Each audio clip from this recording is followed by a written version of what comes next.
Shalom sahabat Naposo, selamat datang di YouTube NHKBP Official dalam segmen Banting, bincang santai tapi penting. Di sini ada saya Cici dari distrik 18 Jabar TI, dan saya Rina Simanjuntak dari distrik 27 Borneo. Dan saya Roy Manik dari distrik 24 Tanah Jawa.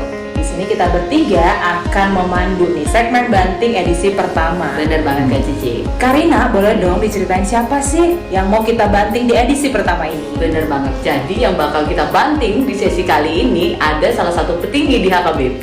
Ini adalah Kepala Departemen Koinonia kita nih di HKBP, Amang Pendeta Dr. Deonal Sinaga. Oke, selamat sore Amang. Selamat sore Amang. Selamat sore Cici, Rina, dan Roy. Oke, sudah siap kita banting Amang untuk sore ini? Banting saja. Oke, aja. Banting saja. Sebelum kita banting, kita mau dengar dulu nih Karina CV singkat nih dari Bapak Kepala Departemen kita. Sip, sedikit aku bakal bocorin ke teman-teman semua bahwa Bapak ini nih lahir di Tapanuli Utara, tepatnya di tanggal 30 Mei 1972. Nah, coba umur berapa coba Bapak sekarang? 20 tahun. Kayak 17 deh. 20, Pak. Dari badan-badannya 17 nih. Iya, Bapak memang masih muda loh Kak Iya, Cici. karena kalau masuk Naposo Bulung itu 18 tahun, berarti 20 tahun. Berarti udah 20 tahun ya Iya. Bapak ya. Kemudian Bapak ini menikah di tahun 2002. Nah, dan Bapak sekarang ini udah punya 3 orang anak loh Kak Cici. 3 orang anak ya? Iya, Boleh benar. dong kan dibacain nama-nama anaknya? Iya, tapi ini nama anaknya Bapak ini loh keren-keren loh Kak Cici. Jadi yang pertama nama anaknya Bapak ini adalah Dylan Frederick Jekonia Sinaga. Terus anak Bapak yang kedua itu ada Luis Manuel Sinaga. Kemudian yang ketiga itu ada Josia Hamonangan Sinaga. Keren-keren ya namanya ya. Keren. Ada lagi kayak artis namanya dia. Iya, benar Dylan ya kan? Dylan, iya. Nah Kak Cici, Bapak ini itu punya akademi background itu dari STT HKBP Pematang Siantar. Wah, keren. Kemudian Bapak melanjutin lagi nih. Nah ini yang hebatnya nih Kak Cici. Bapak ini lanjut sekolah di Concordia University nih di USA. Bang Roy tahu nggak USA di mana nih? Kayaknya Tanah Jawa.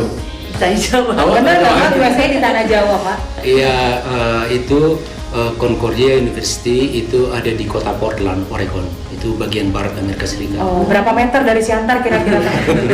Jauh ya Pak? Kayak tetangga. Puluhan ribu. Puluhan ribu ya? Iya, kemudian Rina juga lihat ini Pak, Bapak ini lanjut di Lutheran Theological Seminary di Hong Kong ya Pak? Benar ya Pak? Benar. Ya. Kalau Bapak di tahu? Di Hong Kong pakai bahasa apa berarti Pak? Waktu itu kami pakai bahasa Inggris. Oh, nggak bersahabat apa ya?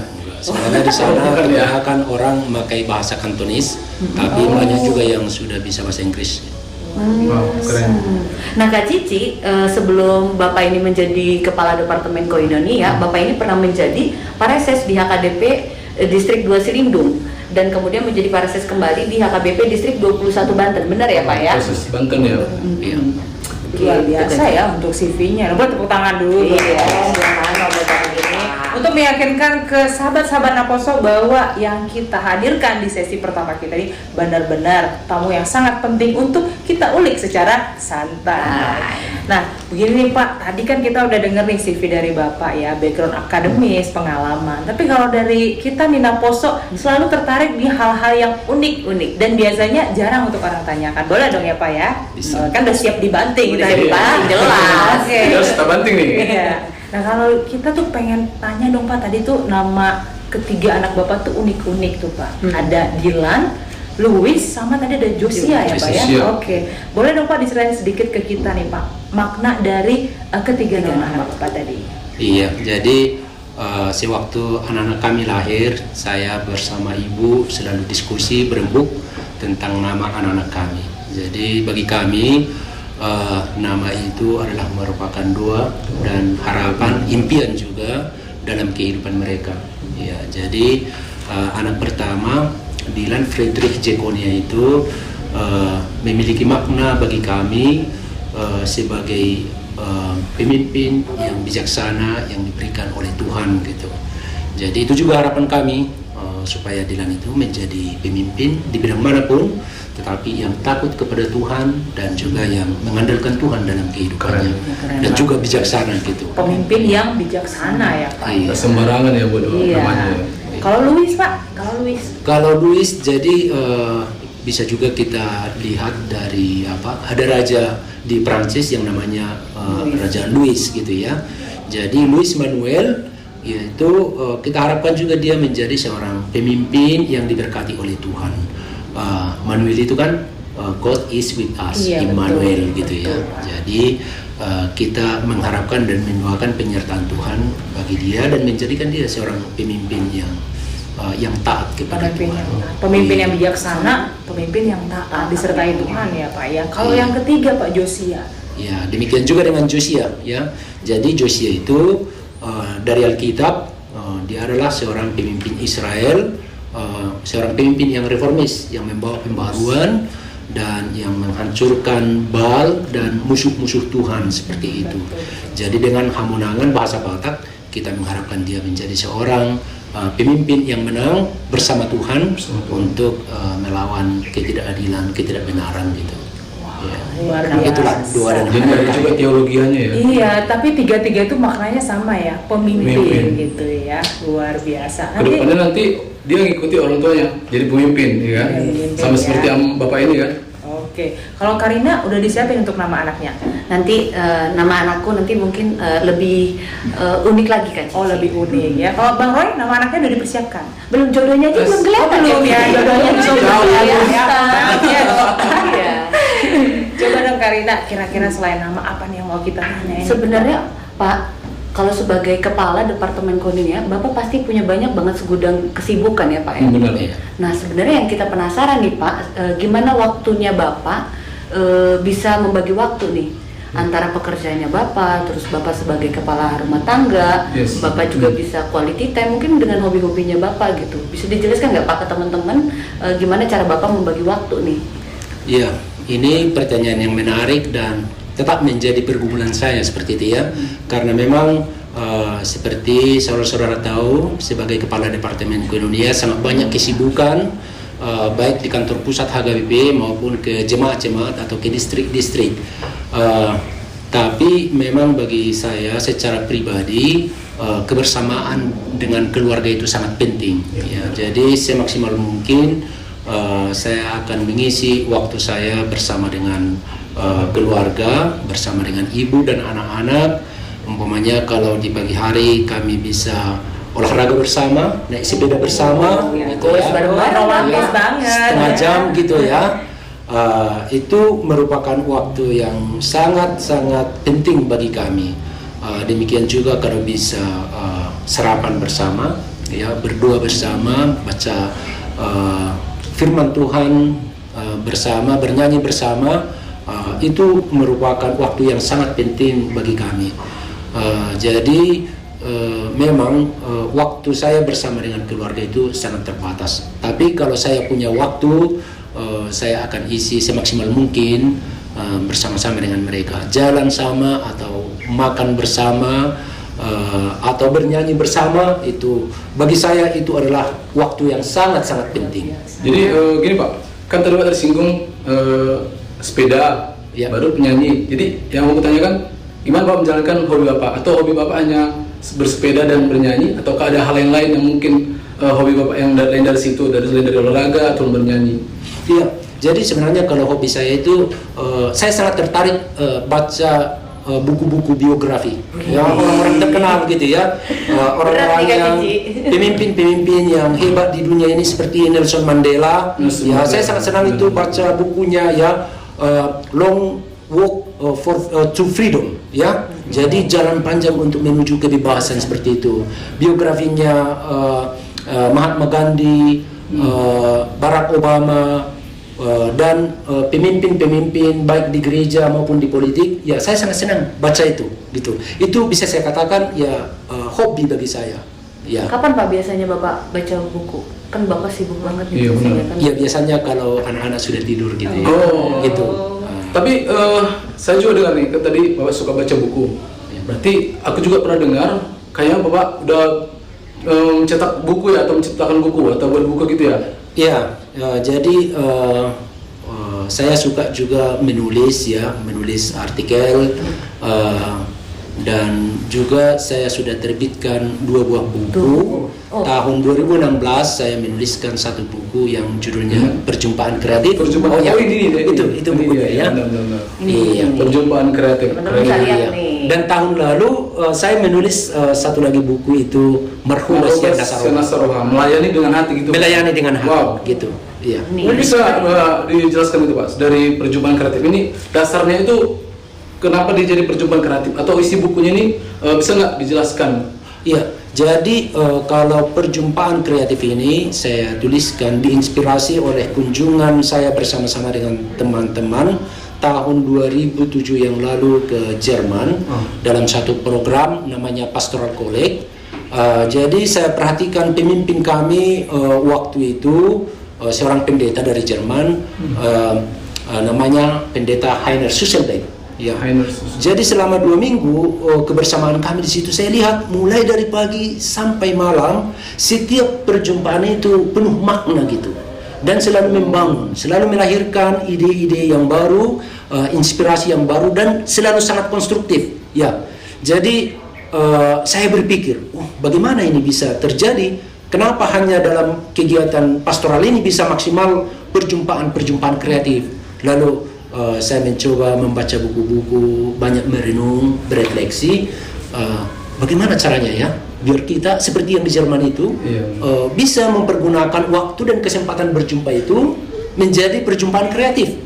Ya, seperti perjumpaan sekarang bagi saya ini adalah perjumpaan kreatif yang sangat berguna bagi saya, berguna bagi Cici, bagi Rina, bagi Roy, dan juga bagi para pemirsa, para penonton gitu. Nah, jadi waktu yang 1 jam itu bisa kita pergunakan semaksimal mungkin dan benar-benar berguna untuk kehidupan kita. Bagaimana biar bisa sampai di situ? Itulah yang saya tuliskan. Oh, di sini itulah isinya. Gitu. Wow. Jadi kalau misalnya yang ini Pak, yang Marhobas Nasaroha. Ya. Jadi ini adalah pergumulan saya juga sejak menjadi preses di distrik 2 Silindungi ini. Karena saya memiliki pemahaman dan juga keyakinan bahwa dimanapun kita melayani dan apapun posisi kita dalam pelayanan ini, dalam kapasitas apapun, kalau kita melakukan itu dengan segenap hati, itu pasti menyenangkan, a lot of fun, ya, pasti sangat berguna, berhasil, dan berguna bagi banyak orang. Dan saya pikir siapapun bisa memberikan kontribusi terbaik baik di gereja maupun dalam masyarakat jika dia benar-benar melakukannya dari dalam hati gitu, bukan karena terpaksa, bukan karena diperintah, tetapi memang benar-benar keluar dari dalam hati ya? gitu. Itulah isi buku ini sebenarnya. Wow, jadi teman-teman bisa dapetin nih kedua buku Bapak ini. Itu kayaknya yang perjumpaan kreatif tuh anak muda perlu tuh kayaknya. Benar. Jadi gimana dalam waktu 1 jam tuh kita gak cuman hanya ketemu ya Pak ya, tapi benar-benar bisa produktif menghasilkan ide-ide yang kreatif. Kalau yang Marhobas Nasaroha kayak semua pelayan yang menamakan diri pelayan sepertinya perlu itu buku ya Pak ya. Dan juga warga jemaat juga, karena sekarang ini kalau umpamanya di Facebook saya sering juga buat pesan gitu, selamat melayani. Dulu itu saya sampaikan pesan itu kepada pendeta, Wilfro, Gurulia, Diakones gitu kan. Dan semakin mendalam saya renungkan, bukan hanya kepada pelayan penuh waktu, warga jemaat itu juga memang melayani gitu ya, memang melayani. Jadi selamat melayani bagi semua saudara, selamat melayani. Gitu. Oke, semuanya punya porsi pelayanan masing-masing ya. Iya. Ini kalau bisa kita mau bukunya gimana nih Ama? Kalau mau Cara mendapatkannya mungkin Ama? Ya, bagi teman-teman saya dari Naposo Gunung yang hadir sekarang, bisa nanti pendeta Nixon bisa memberikan satu-satu, tapi memang sekarang kopinya terbatas dan rencana kami akan terbitkan lagi. Oke, kita sangat menunggu ya terbitaannya ya. Pasti isinya bakalan keren banget. Iya, supaya kita bisa sama-sama terinspirasi dari apa yang sudah Bapak Pendeta Dr. Leonardo renungkan dan juga tuliskan dalam kedua buku ini. Nah, kalau tadi sangat luar biasa ya, ternyata dengan segala kesibukan ternyata Bapak masih punya trik-trik jitu nih, quality time dengan keluarga. Sarapannya benar-benar berbobot, terus juga ada sepedahan gitu.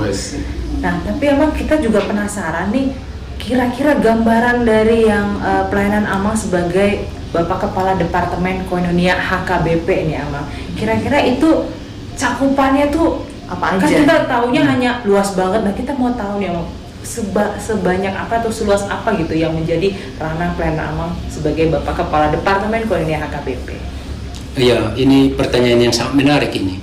Jadi Departemen Koinonia itu adalah satu dari 3 departemen di HKBP bersama-sama dengan Departemen Marturia, Departemen Diakonia, dan Departemen Koinonia yang mencakup semua kategorian yang ada di HKBP, mulai dari sekolah minggu, remaja, pemuda, perempuan, ina, ama, dan lansia gitu. Oke, dari akhir sampai besar gitu Iya, ya. dan demikian juga dengan hubungan ekumenis.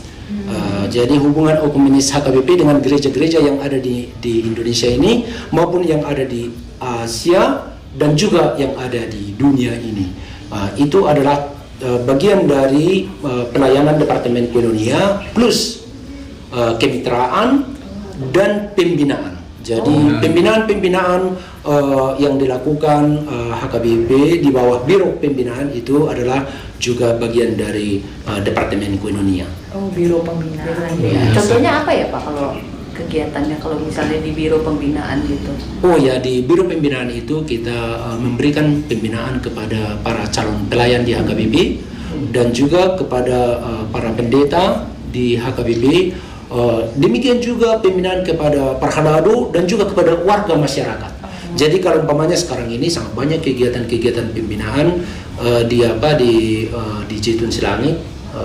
Tapi bukan hanya di Jitun Silangit. Kalau kita juga berkunjung ke distrik-distrik atau ke jemaat-jemaat, memberikan pembinaan kepada para halado dan kepada warga jemaat, itu juga adalah bagian dari Turunan program-programnya ya. Iya, tapi tentunya kita bekerja sama juga dengan Departemen Marturia dan Diakonia dan juga Kesekretariatan Jenderal.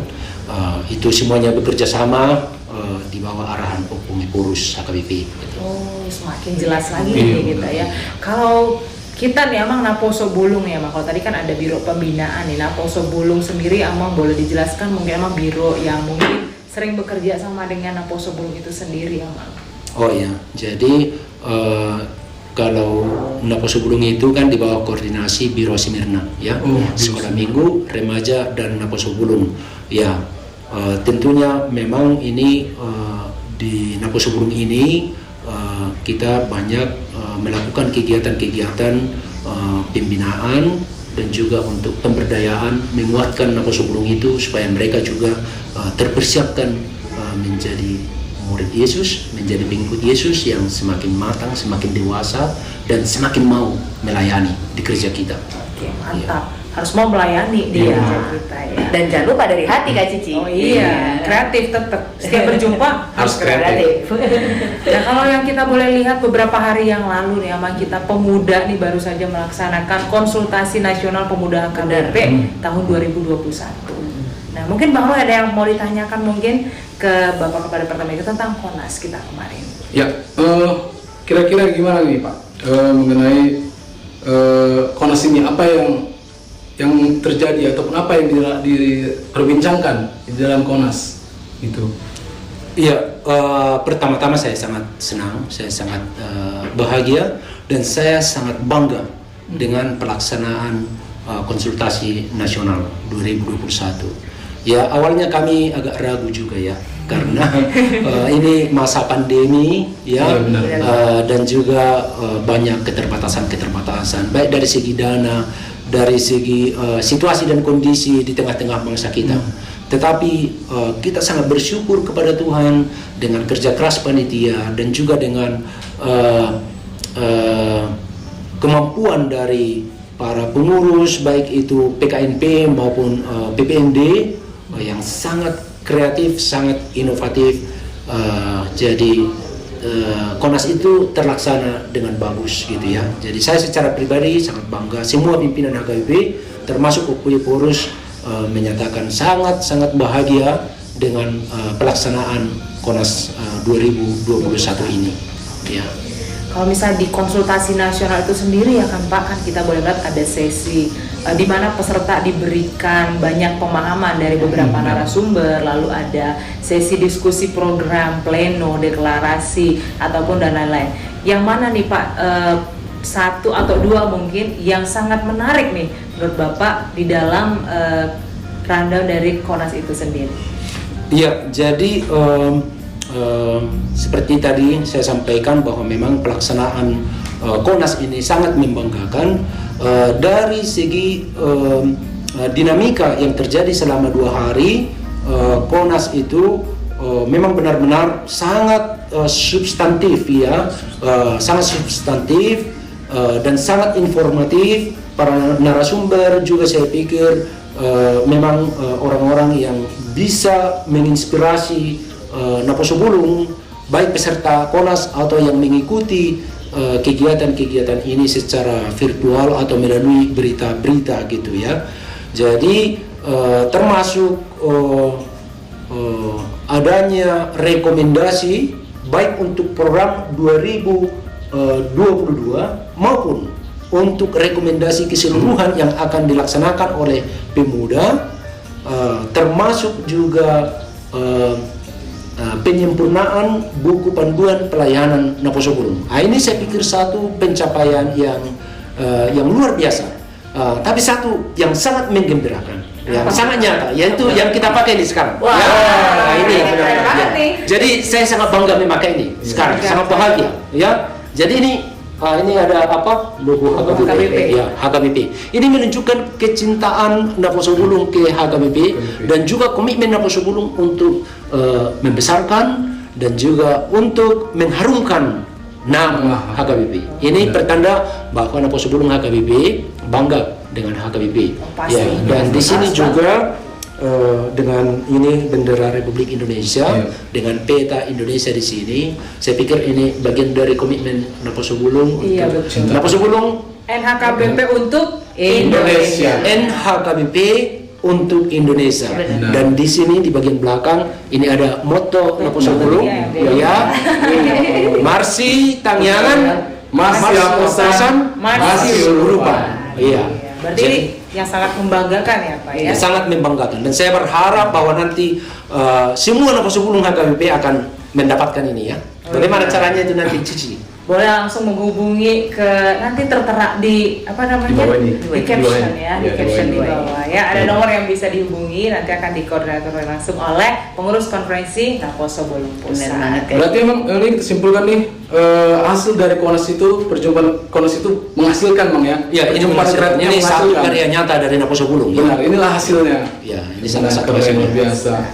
Mungkin Karina boleh dong, apalagi nih yang mau kita tanya nih ke Bapak, kepada departemen kita. Nah, sebenarnya Rina tertarik banget Pak dengan statement Bapak pada waktu Bapak menjadi salah satu pembicara kan di konsultasi pemuda kemarin nih Pak. Pemuda yang tampil tangguh, percaya diri, kuat, elastis dan tahan uji. Wow. Nah, boleh nggak Pak sedikit dijelaskan kenapa harus seperti itu? Iya, jadi ini juga salah satu impian saya untuk semua warga HKBP, perhaladu HKBP dan pelayan HKBP, dan secara khusus untuk pemuda HKBP, supaya pemuda HKBP menjadi pribadi-pribadi yang tampil tangguh dan percaya diri, kuat, elastis dan tahan uji. Dan saya sangat yakin itu bisa terwujud jika kita memang bertekad untuk mewujudkan itu.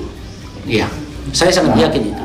Oke, berarti itu harapan Bapak secara umum ya Pak ya? Harapan saya secara umum, dan itu sudah ditunjukkan oleh para pemuda yang mengikuti konsultasi. Sudah ditunjukkan. Sudah ditunjukkan. Ya? Berarti tinggal ditingkatkan lagi. Tinggal ya, ditingkatkan seperti ini Cici, Rina, Roy dan teman-teman yang lain saya perhatikan adalah orang-orang yang sangat inovatif, sangat kreatif dan sangat membanggakan, merupakan pemimpin-pemimpin yang bisa menunjukkan keteladanan gitu. Nah, dan itulah harapan saya. Nanti kami buat buku biografi juga nanti. Tapi tadi saya tertarik tuh Abang tentang harapan Bapak yang menyebutkan pemuda itu harus elastis dan ya. tahan uji. Nah, kira-kira boleh dijelaskan sedikit dong Pak, apa sih maksudnya elastis nih untuk kita naposo sebelum HKBP? Iya, jadi elastis itu adalah ini seperti apa? Seperti bola karet gitu ya. Seperti bola karet. Kalau itu kita hempaskan ke lantai ini, ya dia akan terpental gitu ya. Semakin kuat kita hempaskan dia akan terpental gitu, makin tinggi gitu. Jadi demikian juga kalau pemuda yang benar-benar bisa membawa pembaruan, bisa memberikan kontribusi terbaik bagi bangsa kita dan juga bagi dunia ini, dan secara khusus juga bagi gereja kita, pasti akan menghadapi tantangan dari diri sendiri dan tantangan dari luar, terutama tantangan dari luar seperti itu. Jadi semakin banyak tantangan itu jangan menyerah, karena kalau kita pun dihempaskan seperti itu, kita akan terpental dan menunjukkan siapa kita yang sebenarnya sebagai orang Kristen, sebagai pemuda, sebagai naposo bulung HKBP yang memang tangguh gitu. Jadi semakin banyak tantangan itu jangan menyerah, tapi semakin menunjukkan kualitas diri yang sebenarnya. Itu jadi itulah arti elastis bagi saya. Jangan harus mampu juga menempatkan diri dalam situasi dan kondisi. Jangan cengeng, jangan gampang menyerah, ya, tetapi tetap kuat menghadapi situasi dan kondisi. Harus kuat ya, nangis boleh ya Pak ya, tapi cengeng nangis jangan, bisa, ya. tapi cengeng tidak bisa. Cengeng tidak bisa ya. Iya. Kalau tahan uji tadi tuh yang bagaimana Pak? Ya, jadi kalau tahan uji itu biasanya kita tahan uji itu bisa kita tunjukkan kalau kita menghadapi kesulitan hidup, ya. Seperti sekarang ini masa pandemi kan, kehidupan keluarga, kehidupan orang tua, kehidupan anak-anak muda juga bisa sulit sekarang gitu ya. Jadi kita harus tahan uji, mampu melalui situasi sulit itu dengan keyakinan akan penyertaan Tuhan, tetapi juga dengan tekad untuk bekerja keras, ya. Jadi kalau kita gagal, ya coba lagi. Kalau kita gagal, coba lagi, ya. Kalau kita jatuh, bangkit lagi. Jatuh, bangkit lagi. Ya, saya sangat tertarik itu yang dikatakan oleh Nelson Mandela. Jadi dulu sewaktu Presiden Clinton itu menghadapi masalah kehidupan personal, dia jatuh, benar-benar jatuh waktu itu ya, dalam kehidupan personalnya. Waktu itu tahun berapa itu Nelson Mandela datang berkunjung ke Amerika Serikat dan bertemu dengan keluarga Clinton, dan dia katakan seperti ini. The greatest glory in life lies not in never falling. Artinya apa tuh Bang? Ayo, apa artinya? Artinya bahwa kemuliaan terbesar dalam hidup ini bukanlah dalam kenyataan bahwa kita tidak pernah jatuh, but in the reality, every time we fall, we rise again. Tapi ya dikatakan setiap saat kita jatuh, kita bangkit lagi. Setiap kita jatuh, bangkit lagi. Jadi kalau umpamanya kita jatuh, jangan langsung patah semangat dan menyerah, tetapi bangkit lagi. Ya, suatu saat yakinlah kita akan lihat kemuliaan dan keindahan hidup itu. Dan paling menarik kalau kita berhasil setelah mengalami kegagalan kita. Berarti emang gini Bang, maaf Bang. Dari Amel kan, kalau kita jatuh harus bangkit lagi. Ya. Pertanyaanku Amang pernah nggak merasa jatuh? Pernah mengalami jatuh? Bukan hanya pernah, sering. Wow. Ya, Contohnya? Contoh yang paling besar gini. Sebenarnya sebelum saya menjadi terpilih menjadi kepala departemen koinonia HKBP, sewaktu saya masih preses di distrik 21 Banten, sebenarnya saya masih berkeinginan atau masih berkeinginan untuk terpilih kembali menjadi preses untuk periode yang kedua gitu ya.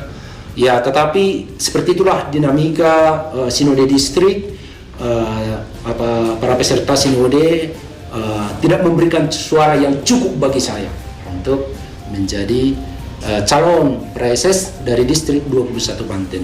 Jadi saudara-saudara bisa bayangkan itu betapa sakitnya bagi seorang preses tidak bisa lagi dicalonkan menjadi calon preses, hanya sekedar calon preses dari distrik gitu ya. Jadi artinya saya gagal lah, saya merasa gagal waktu itu, benar-benar merasa gagal dan merasa jatuh seperti itu. Tetapi saya mencoba untuk merenungkan itu dan mencoba melihat sisi positif dari apa yang saya alami itu yang menyakitkan, benar-benar menyakitkan, dan saya yakin ya mungkin ada rencana Tuhan yang lebih baik itu. Dan saya bangkit lagi, saya tunjukkan dan saya nyatakan jika Tuhan menghendaki, saya bersedia untuk maju sebagai calon kepala Departemen Koinonia. Berarti ini semua rancangan Tuhan ya Bang ya? Itulah yang saya yakini. Jadi saya sangat suka itu dengan istilah Providentia Dei. Providentia Dei itu ada perencanaan dan perancangan Tuhan yang jauh lebih baik, bahkan lebih dari yang kita pikirkan. Ya, dan saya sendiri sudah alami itu. Gitu.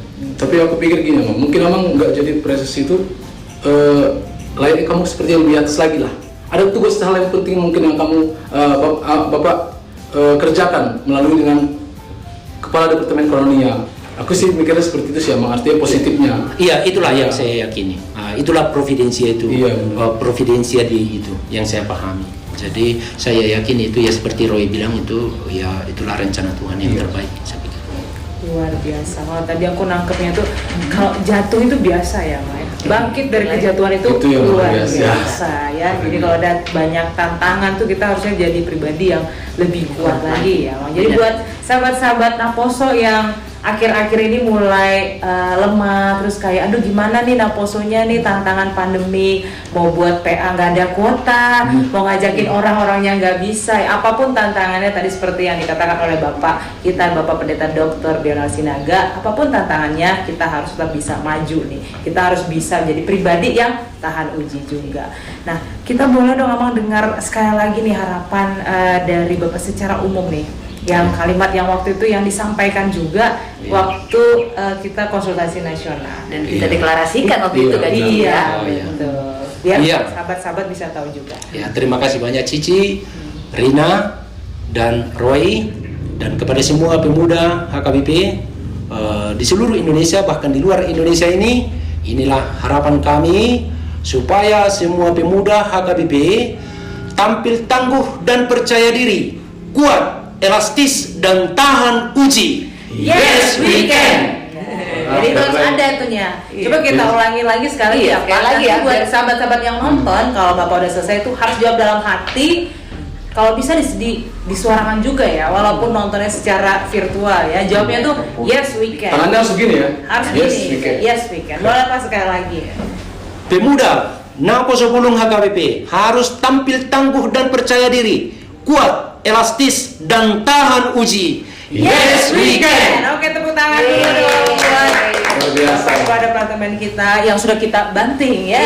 Di sesi pertama ini ya. Jadi sahabat-sahabat Naposo, kita sangat berterima kasih sekali nih. Di sesi pertama dalam segmen banting ini kita langsung mendapatkan inspirasi dari Bapak Kepala Departemen Koinonia HKBP itu Bapak Pendeta Dr. Dional Sinaga. Di sini ada saya Cici, saya Rina, dan saya Roy Manik. Kami mewakili seluruh Naposo Bulung HKBP ingin mengucapkan banyak-banyak terima kasih kepada Bapak karena sudah bersedia memberikan waktunya, memberikan inspirasinya untuk kita semua. Benar. Nah, buat sahabat-sahabat Naposo, kita mau informasikan nih untuk selanjutnya video-video kita, teman-teman boleh dong di like, komen, dan juga subscribe di YouTube @NHKBP Official dan juga YouTube pribadi ini dari Bapak Pendeta yaitu Pendeta Dr. Dional Sinaga. Dan untuk informasi-informasi lanjutan pelayanan dari Naposo Bulung HKBP se-Indonesia, sahabat-sahabat bisa untuk follow Instagram kita di @NHKBP Official. Oke, sekian di segmen banting kita. Tuhan Yesus memberkati. Shalom. Horas. Horas.